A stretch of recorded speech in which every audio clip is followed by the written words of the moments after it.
Dougherty. She is one of our own PhD students here in TOP. And she does this very interesting work. This is the first that I really have delved into what you do.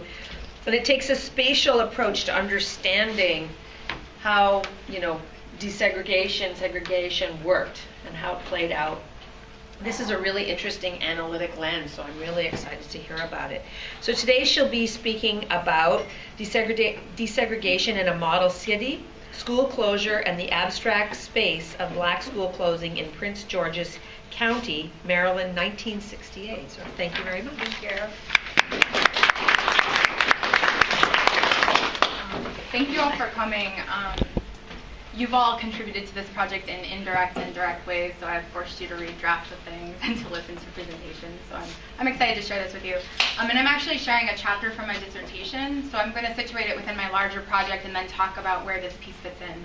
I'm going to necessarily leave things out, so if it doesn't make sense, feel free to ask questions at the end. The harder, the better. I'm just kidding. That's a joke. All right. So why Prince George's County? I'm from Connecticut. But my mom's from Northern Virginia, and growing up I spent a lot of time in Washington, D.C. And I taught 7th grade language arts and adult basic education in Prince George's County, Maryland. And I came to Rutgers because I was interested in the why of my students' lives. Why is Prince George's County, which is the largest one of the largest school districts in the nation, and the wealthiest predominantly African-American county in the United States, segregated and under-resourced, and also why is it talked about in particular ways? And you can see it on the map here, it's in yellow. It's right, it borders on the District of Columbia. Montgomery County is also in Maryland, and then on the other side is Virginia. So I thought I was going to come to Rutgers and do an ethnographic project, looking at the effects of school improvement on students of color, but a history class and then an independent study took me to the archives, and I became more interested in questions of how as opposed to why. So how had representations of the county changed over time? And shifting from why to how, and starting at my experiences as an educator, looking back into the past, brought me toward a fascination with what Michel Foucault has called the history of the present. And what I found is that contemporary understandings of the county and its educational policy platforms are linked to the county's past, in particular as it changed from a poor white agricultural space to a white post-war suburb of the nation's capital, and then again to a predominantly African-American inner ring suburb, often described in terms of urban dysfunction. So my research question in general is, how did people's racialized understandings of educational and residential spaces get taken up in policy discourses? And I'm attempting to think genealogically about the history of school desegregation, space, and race in an inner ring majority black suburb. And my dissertation is a historical case study of Prince George's County and school desegregation between 1954 and 1975. And I draw on notions of space from human geography, which I'll explain in a second, and on theories of racial formation. And I'm using a post-structural discourse analysis approach to guide my interpretation of primary source documents. And I'm making two interventions in the literature. So the first is situated in the literature of school desegregation. Unlike other studies of school desegregation, my research looks at how people use words to make segregated and unequal suburban spaces seem natural. So scholars have long approached school desegregation as a legal and political phenomenon. They've thought about the relationship the civil rights movement and the Brown decision had. They've thought about district experiences with school desegregation and whether desegregation took in local policy ecologies. Some scholars have thought critically of desegregation and thought about its negative impact on black communities and black professionals. But almost all of those forms are still framing the problem of desegregation as a legal and political problem. Recently, though, scholars of education, historians of education, have thought about desegregation spatially. So they've thought about the way cities were built and maintained, the intersection of urbanization and suburbanization with processes of desegregation. And they thought about the way that schools were built, so their purposeful location in segregated neighborhoods and their corresponding unequal resources, and the way that that related to policy. But many of these spatially oriented histories still emphasize the spatial effects of law or the political context of space.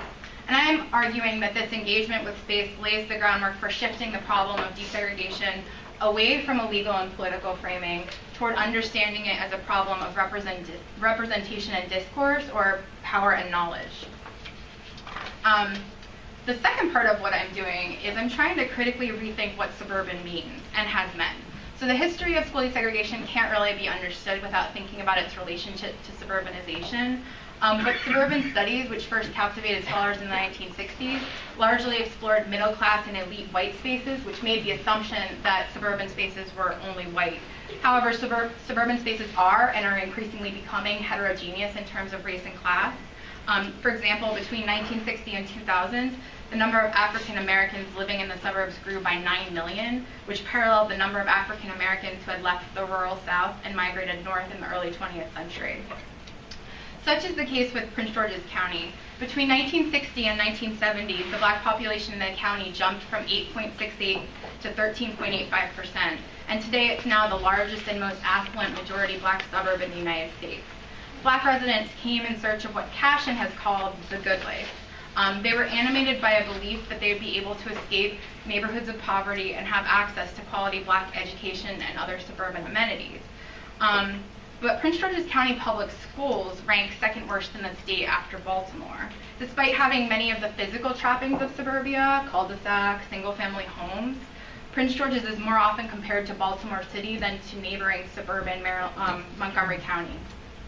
And I think that a historical analysis of this case can help us gain insight into the durability of inequality in black suburban areas that are too often rendered invisible. This is just to show you, this is census tract data, and it's kind of a little too small, but you can sort of see this is 1970 on the left and 2000 on the right, and you can see the migration out of Washington, D.C. of African American families, and where they're sort of concentrated. And I'll talk more about this and give you an idea of what that actually means in a second. So now I'm going to talk a little bit about where I'm actually, like what I'm presenting today, which is starting in 1968. Lots of things were happening before 1968, and lots of things were happening in 1968 that I'm not necessarily going to talk about, but if you want to ask him questions, I can think about the intersections of what's happening here with other things that were happening in the United States. And this is actually a picture from the Washington Post. It was published exactly this way, and it was of a school board meeting. And I think it's a really interesting way of thinking about and conceptualizing this situation. So in 1968, the county was forced to directly address the inadequacies of previous desegregation policy or risk the loss of federal funds. The superintendent proposed the closure of 8 historically African American schools and the transfer of those schools to the neighboring white schools. Among those slated for closure was Fairmont Heights High School, an all-black high school located in an all-black neighborhood bordering on Washington, D.C. And I'll show you where that is in a second. The proposal was yet another tactic in a series of policy measures stretching back to the Brown decision, which was underpinned by assumptions of the inferiority of black educational and residential spaces. The way these racialized spaces came to be represented both reflected and reproduced a general perception of the lack of qualified black educators in the black community, which among other factors continued to ensure that integration of schools would be a one-way endeavor. Moreover, this had also naturalized the idea of black students' educational inferiority. 1968, as I showed you in the map, also signified a demographic change in the county. Between 1960 and 70, many black families migrated from D.C. and settled in overwhelmingly poor and segregated neighborhoods such as Capitol Heights, Fairmont Heights, and Seat Pleasant, which are inside the Capitol Beltway on the district border. In response to this rapid and uneven development, the County Board of Commissioners began the process of drafting an application for federal money in 1967 under Lyndon Johnson's Model Cities program. It was part of Johnson's War on Poverty, and it was meant to address pervasive inequalities through grants for public housing, and intended to bolster civic participation and faith in local politics.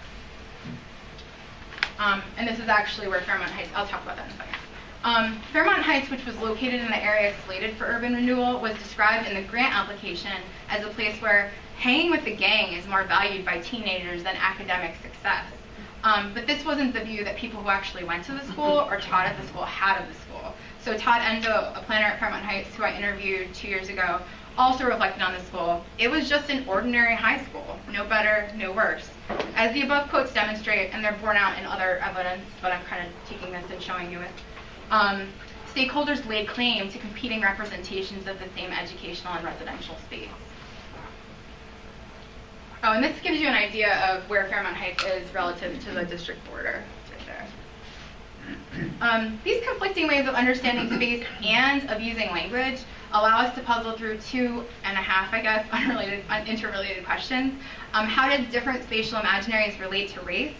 How did people draw on language to mobilize these imaginaries? And what sort of changes were affected as a result? And to give you a sense of where I'm getting all this information from, these are some of the sources that I've used. So I've been to the University of Maryland Special Collections, and they have the school board, some of the papers from one of the school board members, a superintendent, school board minutes. The Historical Society of Prince George's County, I've worked with the county historian, and they have bound copies of the white newspaper, the Prince George's County Gazette, and Chamber of Commerce pamphlets, which are really interesting for thinking about how the county was producing itself and representing itself. And then Maryland Capital Parks and Planning materials. I've also been to the Martin Luther King Library in Washington, D.C., which has a Washingtoniana room. And then the Maryland State Archives, where I was able to look at Board of Education minutes and see the local correspondence with the school board. And then the National Archives, where I looked at the Housing, Education, and Welfare Proceedings, Office of Civil Rights reports, and then I got a lot of the Model Cities grant application. Today I'm really just focusing on 2 sources, although the story is sort of fleshed out by drawing on all these other sources. So the first is the County Board of Commissioners application for the Model Cities. So that's on the one hand. And then the faculty statement by Fairmont Heights, which was I found in the papers of one of the school board members. And it's like a 12-page document. And then I'm also using newspaper articles that were talking about what was happening at that time. But these are the 2 that I'm kind of using as spatial imaginaries. And for the methodologically inclined among you, I'm a historian, but I'm using a post-structural discourse analysis approach which focuses on how language works to affect and is in turn affected by power relations. So I'm not actually looking at linguistic forms. I'm interested in the relationship between discourse and power. And in this dissertation, I'm defining discourse as tactical elements or blocks operating in the field of force relations. Now, I guess you're probably like, so this chick's up here talking about space. Like, what is it actually? So I'm going to tell you why I'm talking about space and how I'm actually using the term. I'm heavily relying on Marxist geographers, Henri Lefebvre, I clearly don't speak French, and David Harvey, who help articulate a political economic approach to space, and on Foucault, who is associated with a post-structural approach to space. So Lefebvre is famous for his work on the production of space. His work takes seriously how spaces in capitalism are produced over time, both materially and symbolically. Space is produced in and through interactions and relations. Humans move through and live in physical spaces, but they also perceive and conceive of the spaces in which they find themselves. Attenuating the work of Lefebvre for Harvey, space under capitalism is absolute, relative, and relational. So there are like however number walls are in this room, right? And that's the absoluteness of space. There's also a relativity, so I'm standing here and Nama is sitting there, right? So there's a distance, that would be the relative part. And then there's like a relationality within space, like I'm a grad student, and some of you are my peers, some of you are my family, and some of you are my professors. So that's all part of this idea of space. And that's really important because controlling the political context and the material context of space is really central. It's one of the ways in which power can be reproduced and enacted, because if you can control what a space means or how a space is, then you can control like a lot of stuff, right? So today I'm really going to focus on Lefebvre's idea of abstract space and Harvey's idea of relational space, and I'll talk about what those mean in a second. And then the other piece of what I'm trying to put forward as a way of understanding desegregation is that spatial production is related to racial formation. So space, as it's conceived across approaches, is central to how racial projects, that's Omi and Wenant, are produced and reproduced. And racial projects link the daily realities of humans to larger structures and institutions, which means that racial formation and spatial production are co-constitutive. As we are making space, we are also making and remaking race. And this is the last this is the last theoretical slide, and then I'll move on. But so what I'm actually using today, though, in terms of situated in all of those theories of space, is this idea of spatial imaginaries. And I think that spatial imaginaries, which is a concept articulated by George Lipsitz, helps me think through what was happening in 1968 with these different groups of people thinking about the same space. So he talks about how the racialization of space in part arises through a historically constituted and racially distinct spatial imaginary, which is basically just a way of thinking about space. And these ascribe different values to space and are accompanied by differential and racially mediated abilities to occupy public spaces. So he's actually writing about pre-Katrina New Orleans and conflicts over public space between white police officers and people of color in New Orleans. And he thinks about it as these two spatial imaginaries that are kind of colliding. So one is the white spatial imaginary, which is that of police officers who are protecting public spaces in the name of commerce. This imaginary preserves racial hierarchies, exclusivity is sustained, whiteness is protected, and capital accumulation is the central sort of rationale. It's also saying that there's this other spatial imaginary, and that's the people of color of New Orleans who are putting forward this idea and imagining the streets and corners and neighborhoods in terms of their use value, in terms of their exchange value. And they are asserting the right to be in public, the right to occupy public spaces, and to use them by turning, quote, segregation into congregation. These imaginaries are local, so they're specific to New Orleans, but they're also situated in socio-historical patterns that have occurred over time, a history of racism, slavery, and the continued history of racial terror and violence.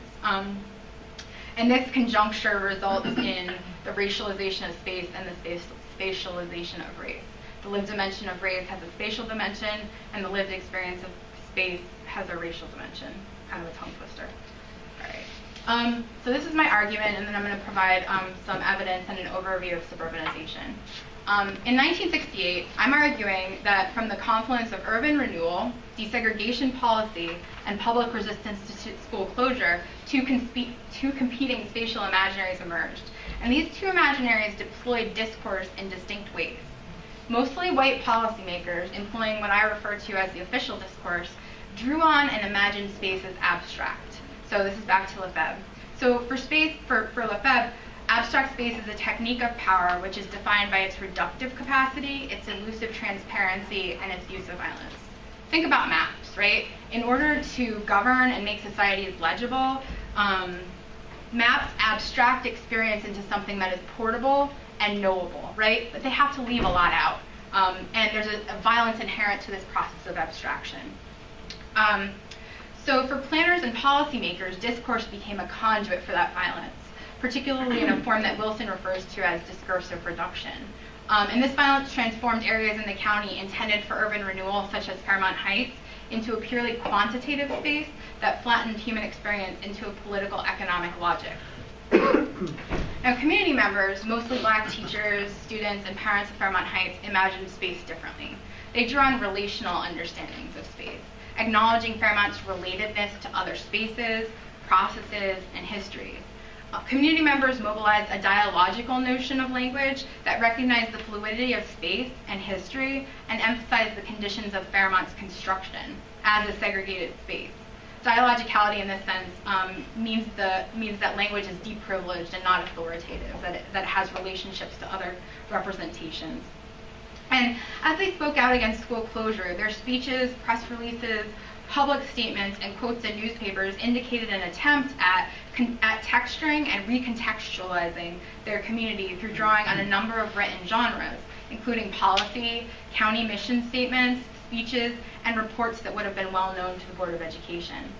In 1968, these imaginaries competed for the claim to control space, the meaning of space, within a larger history of suburbanization in the county.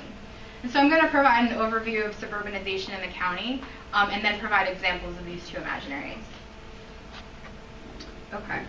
I want to talk about white and black experiences with suburbanization. So in the post-war period, middle-class white families from Washington moved in large numbers to Maryland and Virginia due to falling property values, the migration of blacks from the rural South into the city, and what was perceived as the disintegration of urban schools and social services. The move from the suburbs was subsidized by federal policies that disproportionately benefited white Americans. They were propelled by unprecedented access to credit, and in the case of veterans, by the provisions of the GI Bill. For many white Americans, so that was the physical, political kind of context of suburbanization, but space and suburbanization was also a cultural performance and had important sort of collective identity components to it. So for many white Americans, suburban living was imagined as, quote, a zone of protected whiteness against the city. But if white suburbanites lived in protected idols, black city dwellers, too, found themselves spatially isolated, a result of a combination of private prejudice and racist public policy that led to the creation of the ghetto. And here I'm drawing on Kenneth Jackson, Tom Segru, Arnold Hirsch, Colin Gordon, and Kevin Cruz, who all consider these things in different places in historical perspective.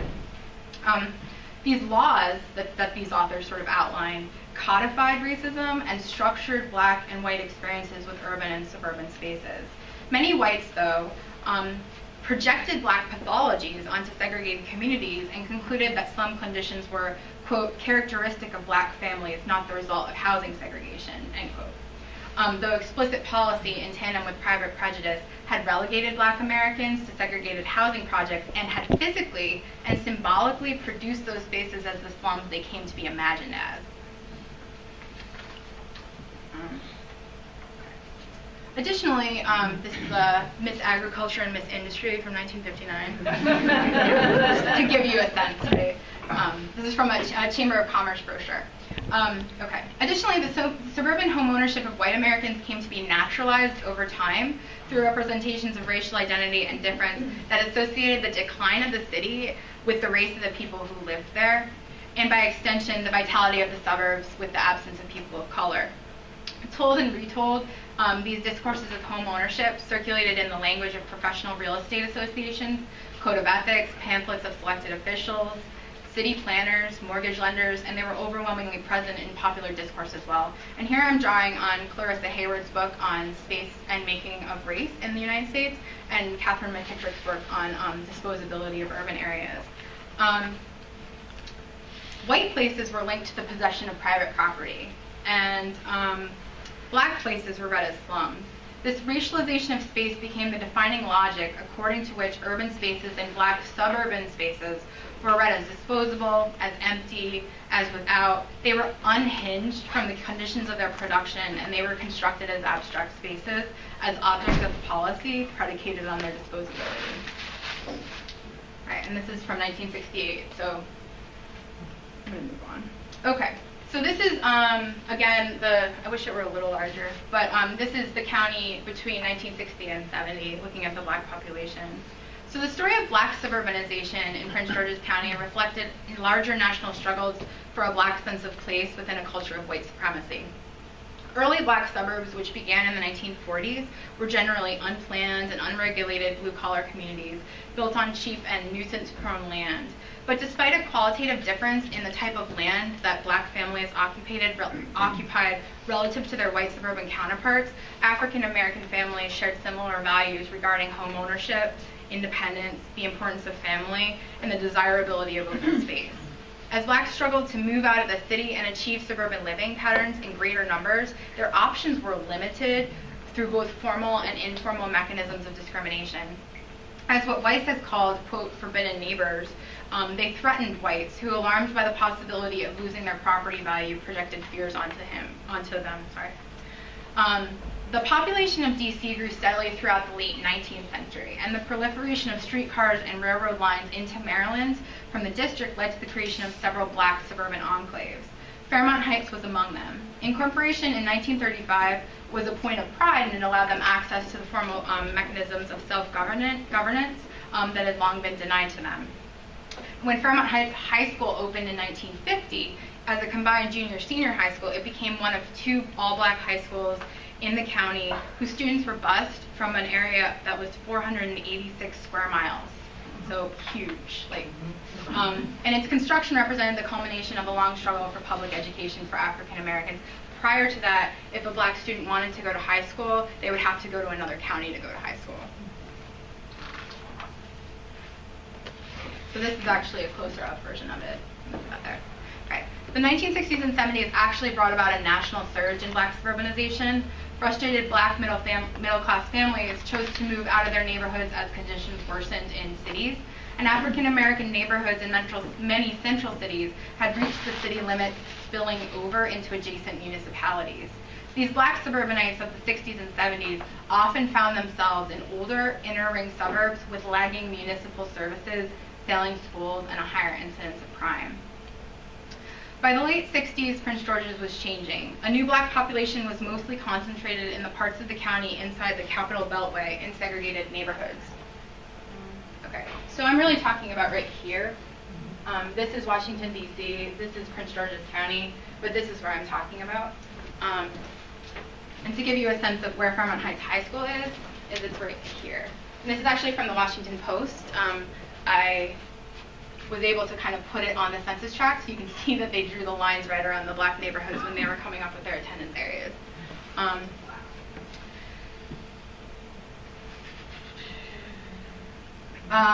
In the 1970s, 81% of all black households that moved out of Washington, D.C. migrated to Prince George's County.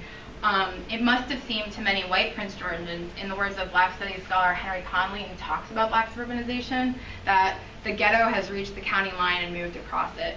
And there are a variety of reasons that people were moving to Prince George's County. So a few of them were that they were one of the only places that was creating multifamily homes. They had lower median housing prices. There was a lot of employment opportunity because the federal government was decentralizing and jobs were moving out into Maryland. And then there was proximity to what had historically been black areas within Washington, D.C., and so there was like an ability to kind of remain close to the people and neighborhoods that people had been in their whole lives. The county average for family income in 1967 in the county was $87,453, but it was $10,114 in the areas closest to the district line. By 1970, 98.7% of the residents who lived in Fairmont Heights were black, and 6.68% of the residents in the neighborhood made less than $1,000 a year. The rundown structures, higher rates of infant mortality and tuberculosis infection made the county seat in Upper Marlboro uneasy, and the Board of Commissioners began an application for federal funds to make Fairmont Heights into a model neighborhoods area. All right, here's where I'm getting into my actual argument. I hope I gave you enough background.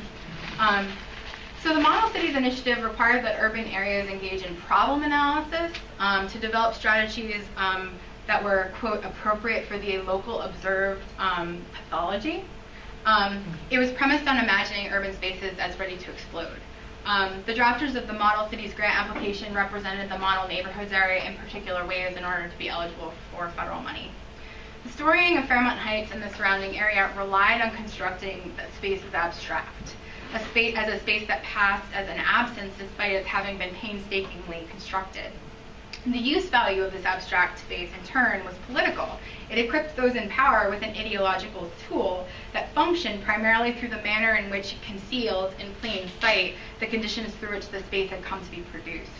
In the case of Fairmont Heights, I argue that this occurred through discursive reduction, and this was affected through the way in which change itself was attributed agency, creating an origin story of the space whose relationship to the past was incomplete, and through descriptions of blight and the flattening of local social experiences into a political economic logic. So I'm going to provide two examples.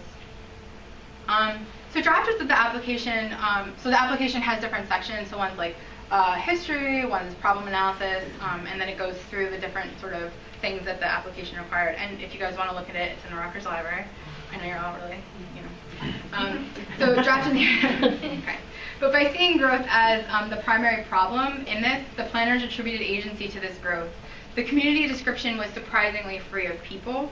Population, landscape, statistics were abstract stand-ins for the people that lived in and the physical structures that had reconfigured suburban space.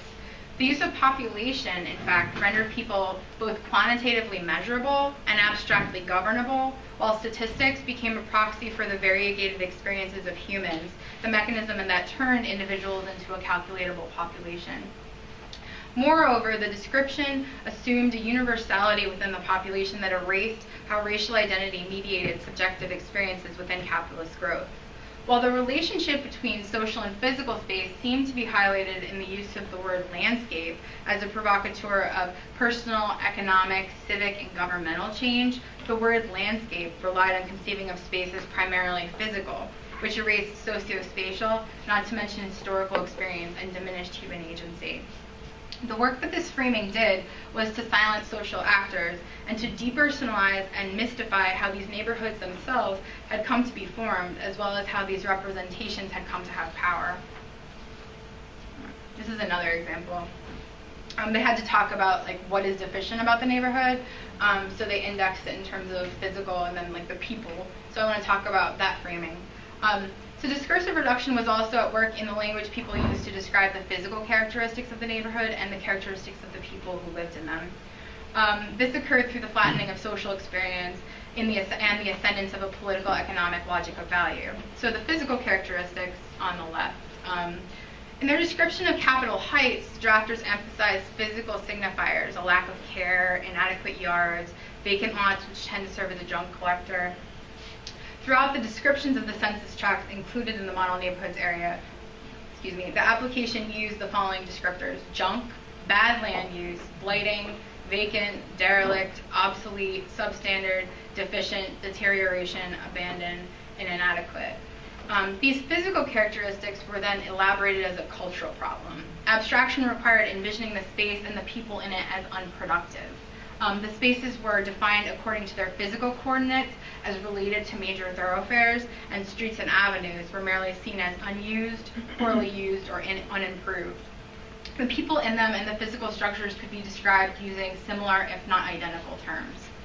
As the school board looked for a desegregation plan, it found in Fairmont Heights what David Harvey has called a realized myth, which functioned as a policy ingredient.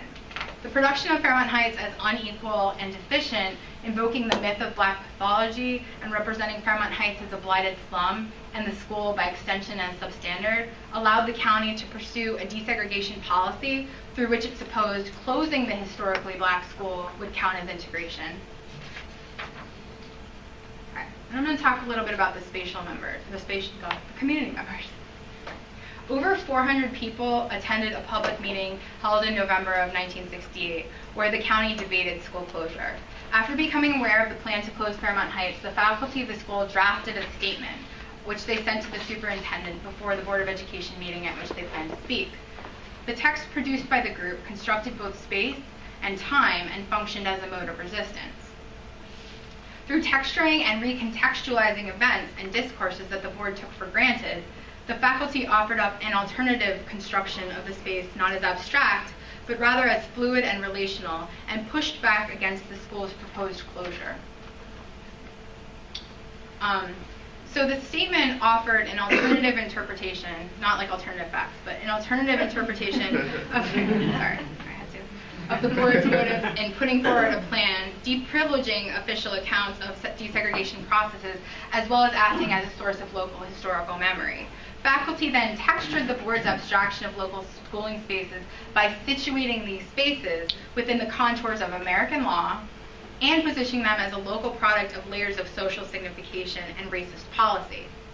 In this way, the faculty's spatial imaginary emphasized history, relationality, and movement as opposed to taking an abstract view. It was posed as a series, and it was I think it's like a 13-page document, so I'm just pulling pieces out. But posed as a series of questions, the 1968 statement communicated with and directly cited the Brown decision.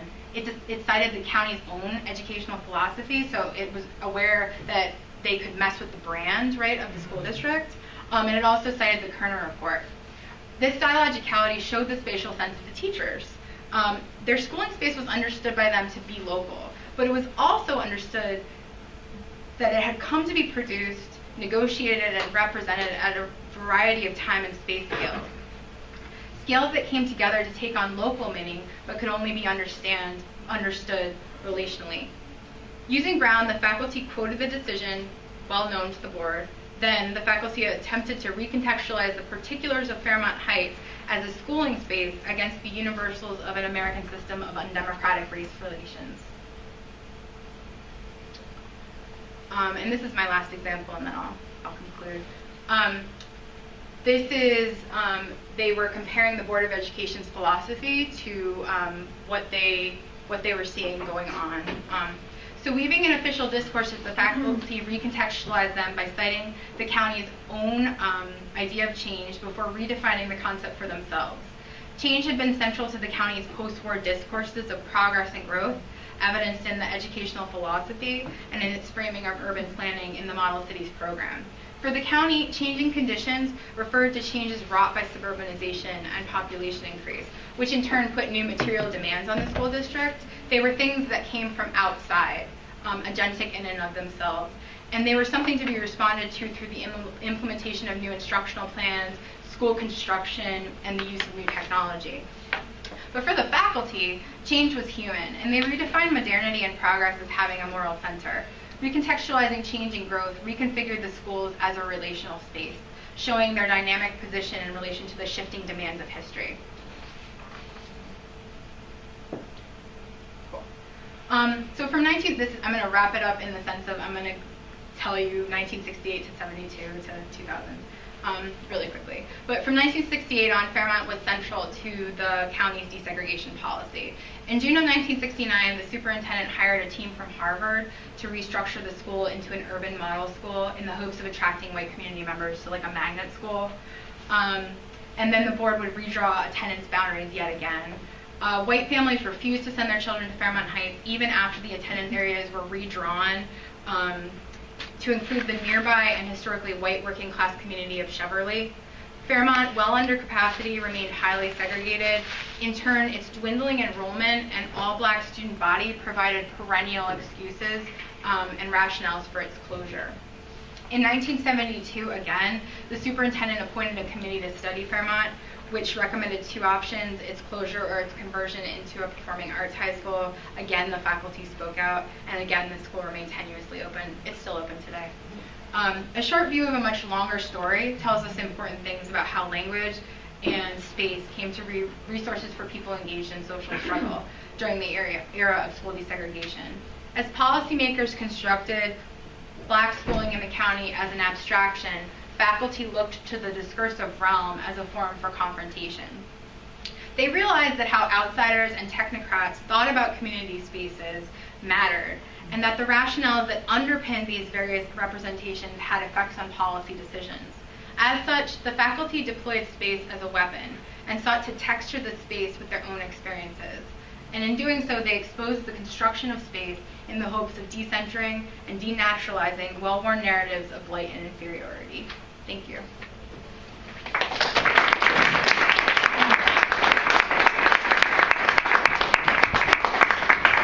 Excellent, thank you. First question? Hey. Hi. Hey. This is a gigundo study. So just because I'm curious, and how many documents have you looked at? Ballpark. 20,000? I don't know. Yeah, I mean a lot. Yeah.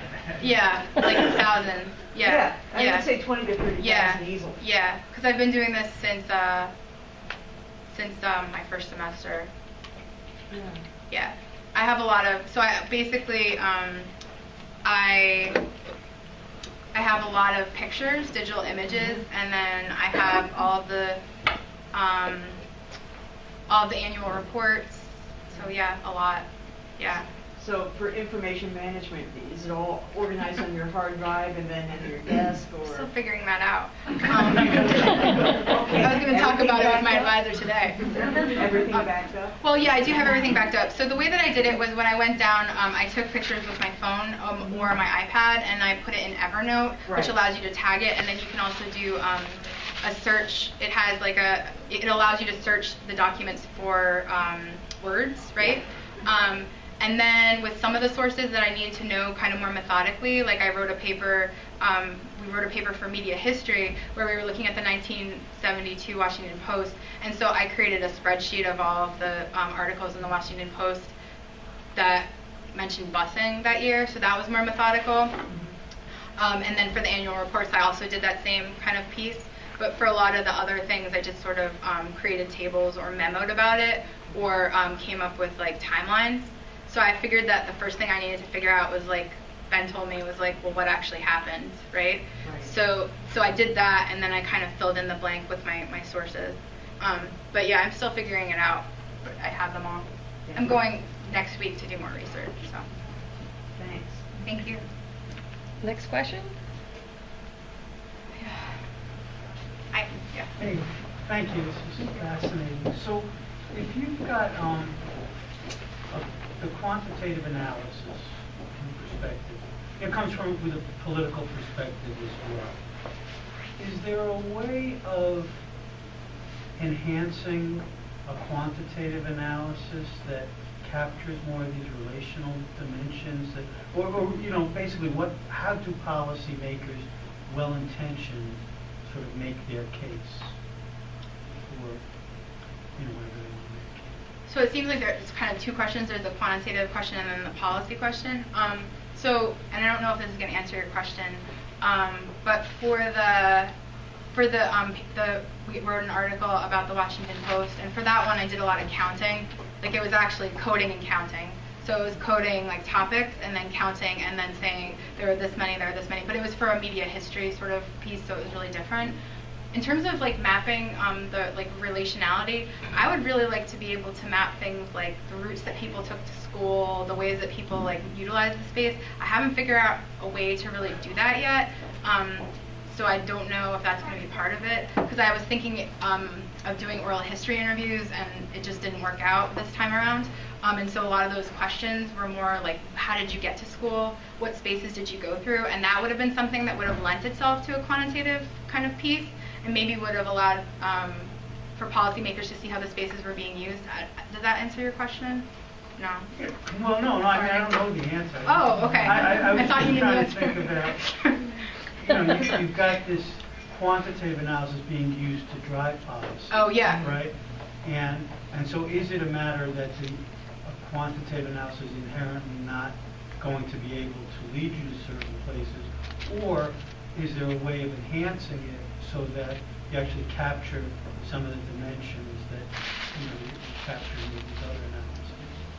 Definitely. Yeah, no, now that makes sense. I hadn't actually considered that because I was approaching it from like with different assumptions. But yeah, I think that, yeah, that's really, I need to think about that. Can I chime in on this question, because it relates to something that I thought of with your work, which I thought was really fascinating, by the way. There was a book that you may have come across by Alice Coleman called Utopia on Trial. No, So her lens is similar, her goal is different, but the basic thesis, so that I can analogize, is that low-income spaces are sort of designed to almost elicit a feeling in the inhabitants that they don't deserve better. And I was wondering, from Drew's question, you know, adding to this notion of, you know, the production of these physical things, of kind of having a way to kind of quantify, I guess this is hard in retrospect, but the quality and the level of degradation of the physical spaces, right? Sort of thinking about Alice Coleman's thesis as a potential way to link this methodologically, right? Yeah. It's just a thought that I had, because as soon as you started talking, I immediately thought of that book, which I haven't thought of in a lot of years. So, No, I've never read it. That's really good to yeah, know. yeah. Just take a look at it. It might Definitely. be useful. Yeah, and I wasn't actually saying that that policy making isn't important or that people shouldn't look at numbers. I'm not really a numbers person. I'm more of a words person. But yeah, no, I think that's it. Thank you very much, both of you. Can I piggyback on that same line there too? I guess that another really important thing that comes out of your work, and I think it addresses Drew's question, is that people who do quantitative research run a risk, which is fine, we all accept that when we do it. They run a risk of naturalizing conditions that have been created, right, by policy. And so the degree to which quantitative researchers can question the categories that they are assuming, taking for granted in their analysis, that's really critical. And I think that you know, we see real strong implications for that in this work. So that's what I would say. Just make sure, ask yourself, where do these numbers come from? What kinds of imaginaries do they rest on? What kinds of assumptions am I making that these numbers are telling me something? And then what am I naturalizing by deploying them? That's critically important. And the numbers you presented us with today are primarily demographic, right? But there are all kinds of other numbers that schools produce, like test scores, for example, right? When you use test scores as your currency, ask yourself, what produced these scores? What do these scores mean? How, when I write about these scores, am I making them seem like they are natural? Like they are actually connected to human beings in ways that matter or don't matter. And just to quickly follow up on Ben's point is, and what do the numbers leave out? Because not everyone gets counted. And we're going to see this play out with all sorts of alternative facts coming out of DC shortly. Elisa? Saturday. Yeah, I have a comment and kind of two questions that are interrelated. My first comment is about the discourse in the application. So you gave a list of words like light and all those kinds of things. And I guess my comment is just to consider the ways in which the application itself and the sort of policy climate at the time would have encouraged the use of those words regardless of, the proclivities of those writing it, and how, when there's applications for funding, you always are sort of trying to game the system and figure out what are the framers or the funders or whatever looking for. So, I think in some ways you have to take that with a grain of salt. So that's just a comment. And then my question is, two questions interrelated, so let me get them both out. One is, to what would you attribute the fact that the school has continued to remain open in spite of, I guess, efforts to close it? And kind of related to that, and thinking about the space, so I gather, and I'm sorry I'm not completely clear on this, that there was a really strong feeling that in the community that they wanted the school to stay open. So I guess thinking about the relationship between maintaining community spaces that are important to the community and thinking about that critically in juxtaposition to what goes on in that space. So the importance of keeping the space open is clear for the community, but kind of going back to some of the quantitative issues, like who benefits and in what ways by keeping the school open? Or are there ways to think about keeping the school open that are good for the community, but also that sort of what goes on in that school is good for the community too? So there's this sort of abstract idea that keeping the school open is important and good, which I understand, but also thinking about what's important and good and what needs to be improved within that space. Kind of picking up on what Janice was saying, that if it's a really not well-maintained space, if the learning opportunities in that school are not positive, you sort of have these two kind of conflicting things going on in the same space that I think are really important to consider. I guess that ended up being more of a comment than a question, but I'm curious why the building has, definitely. What are the circumstances under which the school has continued to power on in spite of efforts to close it? So actually, I want to talk about the first comment that you made, because that's something that I'm trying to figure out how to integrate in here. So I'm really interested in this idea of damage imagery, which is, there's a book called Contempt and Pity, and it looks at the way that damage